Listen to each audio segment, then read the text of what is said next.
नमस्कार, मी रश्मी खिडीकर. नवराष्ट्र नवभारतमध्ये तुम्हा सगळ्यांचं खूप खूप स्वागत आहे. आता मी नागपूरच्या श्री साईबाबा मंदिरात इथे आलेली आहे आणि नागपूरकरांसाठी एक आनंदाची बातमी आहे. ती म्हणजे शिर्डीहून श्री साईबाबांच्या ज्या पादुका आहेत त्या नागपूरमध्ये येणारे 26 तारखेला. एकंदरीतच त्याचं नियोजन काय राहणार आहे आपण अध्यक्षांकडून जाणून घेऊयात. नमस्कार सर, तुमचं नवभारत नवराष्ट्रमध्ये खूप खूप स्वागत आहे. धन्यवाद. मी अविनाश शेगावकर, सचिव श्री साईबाबा सेवा मंडळ, श्री साई मंदिर रोजगार नागपूर.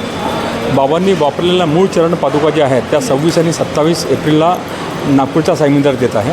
आम्ही त्याची जय्यत तयारी केलेली आहे, कारण की या पादुका ज्या चौथ्यांदा नागपूरच्या या मंदिरात येत आहे.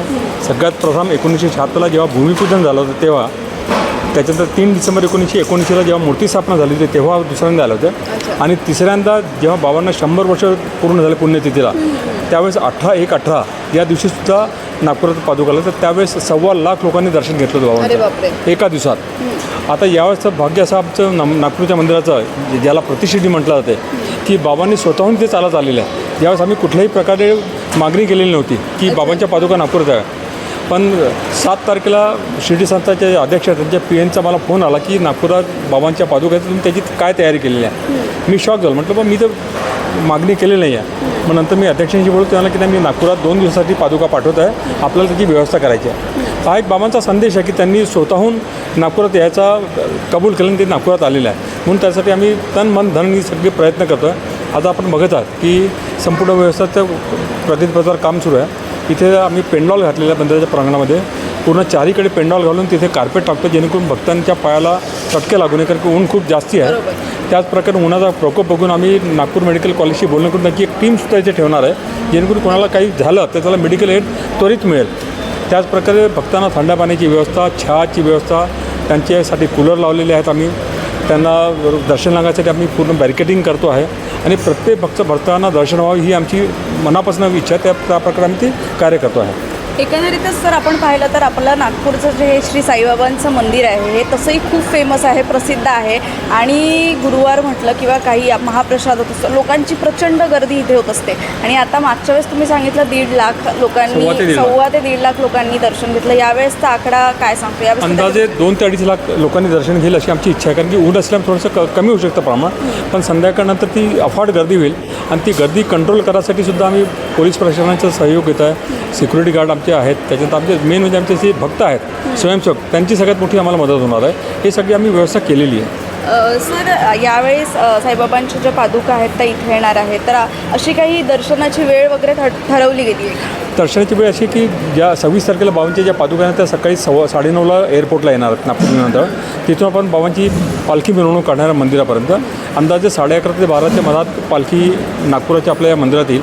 त्याच्यानंतर मंदिराचं पाद्यपूजन केलं जाईल. पाद्यपूजन केल्यानंतर बाबांची आरती होईल 12 वाजता आणि 12:30पासून आपण निरंतर दर्शनाची व्यवस्था भक्तांना करणार आहे. म्हणजे रात्री पण रात्री शेवटच्या भक्ताला दर्शन होईपर्यंत आपण आपली त्यांचं दर्शन होईल अशी आपण व्यवस्था करणार आहे. दुसऱ्या दिवशी सकाळी 5:15ला आपण दर्शनाची व्यवस्था सुरू करणार आहे.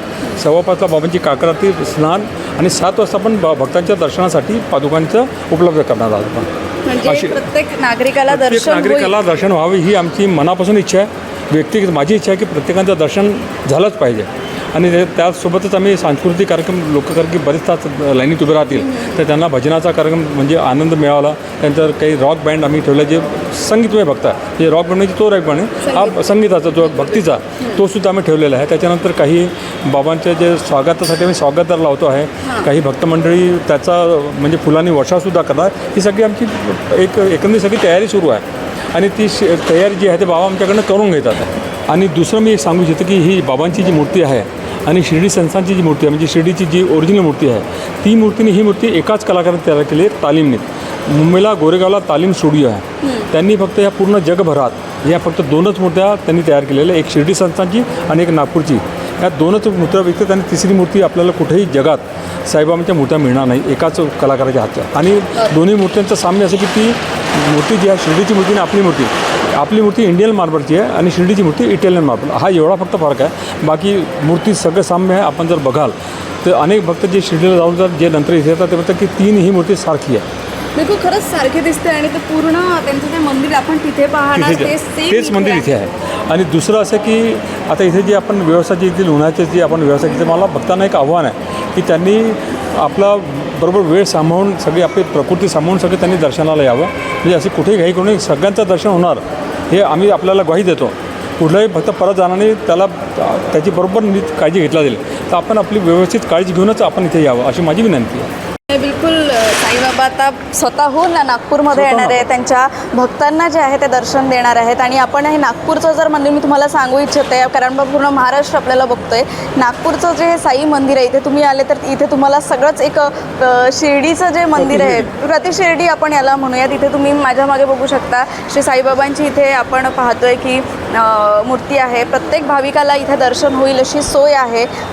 नागपूरचं ऊन म्हटलं तर खूप मोठ्या प्रमाणात आहे. त्याचंही नियोजन करून त्याचीही काळजी घेऊन दक्षता घेऊन मेडिकलची टीम असणार आहे, पाण्याची व्यवस्था असणार आहे, संगीतमय कार्यक्रम इथे असणार आहे. आणि जोपर्यंत शेवटच्या भक्ताला दर्शन दिलं जात नाही तोपर्यंत हे जे तुमचं मंडळ आहे, ही संस्था आहे, मंदिर मला वाटतं तोपर्यंत बंद होणार नाही. आणि याच्या अपडेट्स ज्या आहे मी तुम्हाला सांगत राहणार आहे. तोपर्यंत माझ्यासोबत पाहत राहा. कॅमेरा पर्सन रोशनसह रश्मी खेडीकर, नवराष्ट्र, नागपूर.